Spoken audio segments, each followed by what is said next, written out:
ఒక మంచి క్యారెక్టర్ ఈ రాజాసాబ్లో చేశాను. మిమ్మల్ని అందరినీ నా స్థాయి వరకు 100% నవ్విస్తాను. ఎంతమంది కమెడియన్లు ఉన్న ఈ సినిమాలో సోలో పర్ఫార్మెన్స్ ప్రభాస్ అన్న, ఓన్లీ వన్ కమెడియన్ ప్రభాస్ అన్న, రాసి పెట్టుకోండి. మంచి మనసున్న మహారాజు, ఎవరికి ఏ కష్టం వచ్చినా తీర్చేసే మహారాజు మా ప్రభాస్ అన్న. ఈ సినిమాకి ఎంత కష్టపడాలో అంత కష్టపడ్డాడు మిమ్మల్ని సాటిస్ఫై చేయడం కోసం. ఇటువంటి ప్రభాస్ అన్న మనం ఇంతవరకు చూడలేదు, చాలా రోజులు అయింది.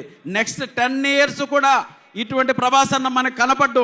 దయచేసి మీరందరూ ఎవ్వరు కూడా మిస్ కాకూడదు. ఇంత అందంగా కనపడ్డు నెక్స్ట్ 10 years, ఇలా పూలు పట్టుకోవడం నెక్స్ట్ 10 years, ఇలా హీరోయిన్స్ రొమాన్స్ చేయడం నెక్స్ట్ 10 years. వచ్చే సినిమాలన్నీ వైలెన్స్ కాన్సెప్ట్ ఓరియంట్గా ఉంటాయి. ఈ ఒక్క సినిమా మాత్రమే మనం అనుకున్న వింటేజ్ ప్రభాస్ అన్న చూస్తాం. కాబట్టి అందరూ సంక్రాంతికి మనం జెండా ఎగరేస్తున్నాం, ఓకేనా? వస్తున్నాడు తమ్ముడు ప్రభాస్ అన్న, వెరీ దగ్గరలో ఉన్నారు. మీరందరూ ప్రభాస్ అన్నం చూడడానికి వచ్చారు, మేము కూడా ప్రభాస్ అన్నం చూడడానికే వచ్చాం.